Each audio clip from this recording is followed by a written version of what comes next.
Hi everyone. English, commerce അടക്കം പ്രധാനപ്പെട്ട പല പരീക്ഷകളുടെയും എക്സാം കഴിഞ്ഞു. പേപ്പർ 1 ഓരോ ഷിഫ്റ്റുകളിലായിട്ടും നമ്മൾ ക്വസ്റ്റ്യൻസ് ഒക്കെ അറിയുന്നുണ്ടായിരുന്നു. എങ്കിൽ പോലും അതിൻ്റെ ഒരു വീഡിയോ ചെയ്യാനായിട്ട് സാധിച്ചില്ല. കാര്യം തിരുവനന്തപുരത്തും എറണാകുളത്തും ഈ 15ഉം 17ഉമായിട്ട് നമ്മുടെ പുതിയ ബാച്ചുകൾ കൊമേഴ്സിൻ്റെയും ഇംഗ്ലീഷിൻ്റെയും ലോയുടെയും ഒക്കെ അടക്കം എക്കണോമിക്സിൻ്റെ ഒക്കെ അടക്കം നമ്മൾ സ്റ്റാർട്ട് ചെയ്യുകയാണ്. അപ്പോൾ അതിൻ്റെ കുറച്ച് തിരക്കുകളിലായിരുന്നു. നിങ്ങളുടെ ചോദ്യങ്ങൾക്കുള്ള ഒരു ഉത്തരം എന്നുള്ള രീതിയിൽ ഇന്നലെ കൊമേഴ്സ് പരീക്ഷയൊക്കെ താരതമ്യേന വളരെ എളുപ്പമായിരുന്നു പേപ്പർ 2. അപ്പോൾ പേപ്പർ 1 ഫോക്കസ് ചെയ്ത് പഠിച്ചവർക്ക് ഒരുപാട് മികച്ച സ്കോറിലേക്ക് എത്താനും കട്ട് ഓഫ് ഒക്കെ ക്ലിയർ ചെയ്യാവുന്ന രീതിയിലും ഈസി ആയിരുന്നു എന്നുള്ള ഫീഡ്ബാക്കുകളൊക്കെ കിട്ടിയിരുന്നു. അപ്പോൾ ഇതുവരെയുള്ള ദിവസങ്ങളിൽ പരീക്ഷയെ അടിസ്ഥാനപ്പെടുത്തിയിട്ട് ഈ വർഷത്തെ പേപ്പർ 1ന്റെ ഒരു പാറ്റേൺ ട്രെൻഡ് എങ്ങനെയായിരുന്നു, ഇനി പരീക്ഷയ്ക്ക് തയ്യാറെടുക്കുന്നവർ എന്ത് ചെയ്യണം, അതോടൊപ്പം തന്നെ കട്ട് ഓഫ് എങ്ങനെയായിരിക്കും വരിക എന്നുള്ളൊരു അനാലിസിസ്, അങ്ങനത്തെ ചെറിയ കുറച്ച് പോയിന്റേഴ്സ് ആണ് ഈ വീഡിയോയിലൂടെ ഡിസ്കസ് ചെയ്യാനായിട്ട് ഉദ്ദേശിക്കുന്നത്. ആദ്യമേ തന്നെ പറയേണ്ടത്, പ്രീവിയസ് ഇയർ ക്വസ്റ്റ്യൻസ് പ്രാക്ടീസ് ചെയ്യുന്നവർക്ക് അനായാസം എഴുതാൻ പറ്റുന്ന രീതിയിലായിരുന്നു പരീക്ഷ. ഇന്നലത്തെ കൊമേഴ്സിന്റെ DI ഒക്കെ ഒന്ന് ബുദ്ധിമുട്ടിച്ചെങ്കിൽ പോലും കൃത്യമായിട്ട് ടൈം മാനേജ് ചെയ്ത് പോയവർക്ക്, കുറേ വിദ്യാർത്ഥികൾ ചെയ്ത് DI ഒടുവിലേക്ക് നീക്കി വെച്ചിട്ട് അത് ഏറ്റവും അവസാനം ചെയ്യാനായിട്ടാണ് സമയം കണ്ടെത്തിയത്. നിങ്ങളുടെ എക്സ്പീരിയൻസ് എങ്ങനെയായിരുന്നു എന്ന് കമൻറ്റിലൂടെ അറിയിക്കാം കേട്ടോ. അപ്പോൾ സമയം കുറച്ചെടുക്കുന്ന രീതി ഡിഫിക്കൽട്ടായിട്ടുള്ള ഒരു ക്വസ്റ്റ്യൻ തന്നെയായിരുന്നു DI സെറ്റ്. എങ്കിലും പ്രാക്ടീസ് ചെയ്തവർക്ക് അതിൽ 5 എണ്ണത്തിൽ ഒരു 3 ചോദ്യമെങ്കിലും ശരിയാക്കാനായിട്ട് പറ്റുന്ന രീതിയിലായിരുന്നു. അപ്പോൾ DI എപ്പോഴും നിങ്ങളൊന്ന് നോക്കി ഒരു 5 to 10 മിനിറ്റ്സ് ചെയ്യാൻ പറ്റുന്നില്ലെങ്കിൽ അതിനെ വിട്ടു പോകുന്നത് തന്നെയാണ് കേട്ടോ എപ്പോഴും നല്ലത്. ഒരു ചോദ്യത്തിന് മാക്സിമം 2 മിനിറ്റ് എന്നുള്ള റൂളിൽ സ്റ്റിക്ക് ഓൺ ചെയ്യുക. അതിലൊരുപാട് സമയം എടുത്താൽ ഈ സബ്ജക്റ്റുകളുടെ ഏറ്റവും ഒടുവിലുള്ള കേസ് സ്റ്റഡി മോഡലിലുള്ള ക്വസ്റ്റ്യൻസിനൊക്കെ പാരഗ്രാഫ് തന്നിട്ട് ഉത്തരങ്ങൾ എഴുതേണ്ട മോഡൽ ക്വസ്റ്റ്യൻസിന് സമയം കിട്ടാതെ വരുന്ന ഒരു പ്രശ്നം സംഭവിച്ചേക്കാം. പിന്നെ എങ്ങനെയാണ് ചോദ്യങ്ങളുടെ പാറ്റേൺ എന്ന് ചോദിച്ചാൽ ക്രോണോളജിക്കൽ ഓർഡർ ചോദ്യങ്ങളൊക്കെ ഒരുപാട് കയറി വരുന്നുണ്ട്. അതുപോലെ മാച്ച് ദ ഫോളോയിങ് ടൈപ്പ് പോലത്തെ കുറച്ച് ലെങ്തി ക്വസ്റ്റ്യൻസ്, അത് കഴിഞ്ഞ കുറേ വർഷങ്ങളിലായിട്ട് കണ്ടുവരുന്ന ട്രെൻഡാണ്.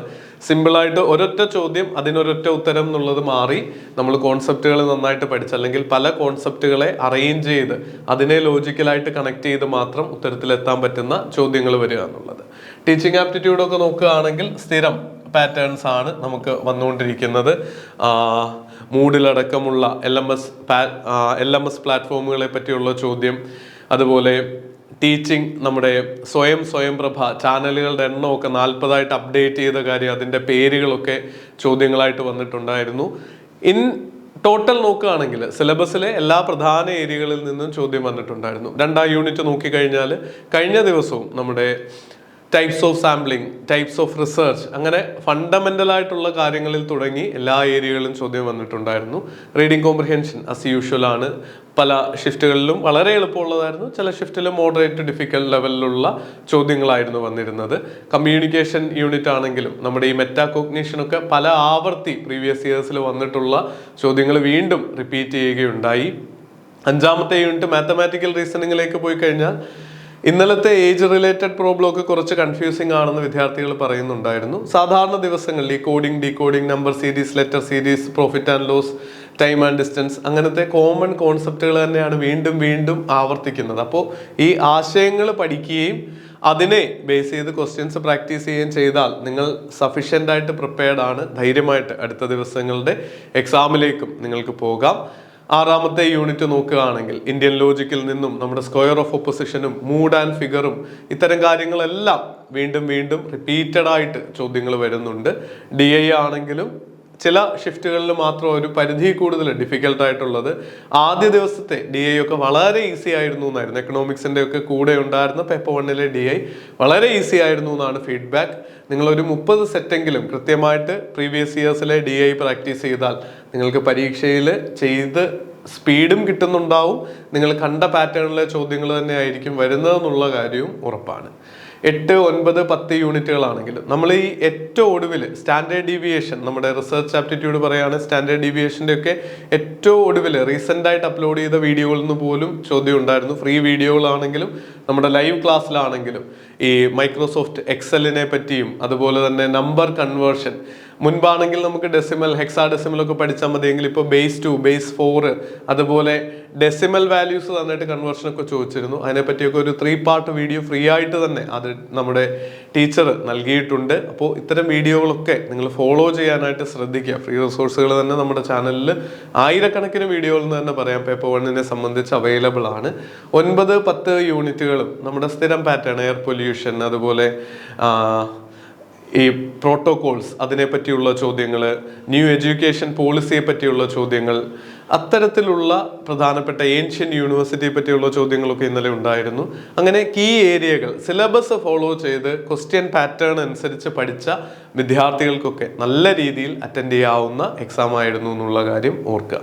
അടുത്തതാണ് നമ്മുടെ കട്ട് ഓഫ് എങ്ങനെ വരും എന്നുള്ളത്. എല്ലാ കുട്ടികളും സ്ഥിരമായിട്ട് പരീക്ഷ കഴിഞ്ഞ് ചോദിക്കുന്ന ഒരു കാര്യമാണ്, ഏത് രീതിയിലെ കട്ട് ഓഫ് ആണ് നമുക്ക് എക്സ്പെക്ട് ചെയ്യാൻ പറ്റുക, അല്ലെങ്കിൽ കട്ട് ഓഫ് എങ്ങനെ വരും എന്നുള്ളത്. ഇതെപ്പോഴും മനസ്സിലാക്കേണ്ട കാര്യം, ഹിസ്റ്റോറിക്കലായിട്ട് നോക്കുകയാണെങ്കിൽ ഏകദേശം ഒരു 50-60% റേഞ്ചിലായിരിക്കും നെറ്റിനുള്ള കട്ട് ഓഫ്, 60-70% റേഞ്ചിലായിരിക്കും JRF-നുള്ള കട്ട് ഓഫ്. നിങ്ങൾക്കപ്പോൾ ആ സ്കോറിലേക്ക് എത്താൻ പറ്റുന്നുണ്ടോ എന്ന് ചിന്തിച്ചാൽ മതി. ഓരോ വർഷവും 1-2% മുകളിലേക്കോ താഴേക്കോ കാറ്റഗറി അനുസരിച്ചും റിസർവേഷൻ അനുസരിച്ചും ഒക്കെ ഇത് മാറും. അതുകൊണ്ട് ഇതിനൊരു സ്റ്റെപ്പായിട്ടുള്ള സൊല്യൂഷൻ അല്ലെങ്കിൽ ആൻസർ നമുക്കില്ല. ഈ ഒരു റേഞ്ച് നിങ്ങൾ എക്സ്പെക്ട് ചെയ്യുക. പിന്നെ നിങ്ങളുടെ എക്സ്പെക്ടേഷൻ എന്ത് തന്നെ ആയാലും പരീക്ഷയുടെ റിസൾട്ട് വരുന്നത് വരെ നിങ്ങൾ ഈ പഠിച്ച കാര്യങ്ങൾ റിവിഷൻ നടത്തേണ്ടത് വളരെ ഇമ്പോർട്ടൻ്റ് ആണ്. കാര്യം നിങ്ങളിപ്പോൾ ഒരു പരിധി വരെയൊക്കെ ഒരു 70%, 80%, ചിലരൊക്കെ 100% സിലബസ് ഒക്കെ കവർ ചെയ്തവരുണ്ടാവും.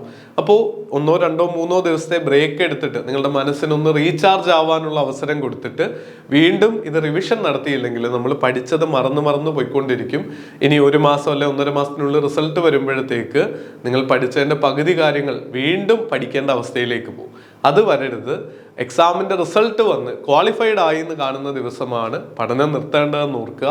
നിങ്ങൾ അതുവരെ ഈ പഠിച്ചതിനെ ചെറിയൊരു മിനിമൽ എഫേർട്ടിൽ, ഇപ്പോൾ പരീക്ഷയ്ക്ക് മുമ്പ് പഠിച്ച പോലെ 7-8 മണിക്കൂറൊന്നും പഠിക്കാനല്ല പറയുന്നത്, 1-2 മണിക്കൂറെങ്കിലും ഇതിൻ്റെ ഒരു ടച്ച് നിലനിർത്തി റിവിഷൻ നടത്തി മുന്നോട്ട് പോവുക.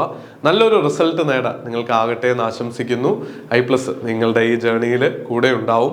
നമ്മുടെ ഓഫ്ലൈൻ ക്ലാസ്സുകളിലേക്കും നിങ്ങൾക്ക് ഇൻ കേസ് ക്വാളിഫൈ ചെയ്യാൻ സാധിച്ചില്ലെങ്കിൽ നിങ്ങളെ സ്വാഗതം ചെയ്യുന്നു.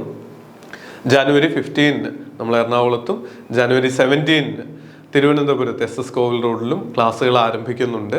ഒരു ഓറിയന്റേഷനൊക്കെ ആയിരിക്കും ആദ്യത്തെ ഒരാഴ്ച. അത് കഴിഞ്ഞായിരിക്കും ഫുൾ ഫ്ലെഡ്ജ്ഡ് ആയിട്ട് ക്ലാസ്സുകൾ തുടങ്ങുന്നത്. നിങ്ങൾക്കും അതിൽ ജോയിൻ ചെയ്യാം. Thank you.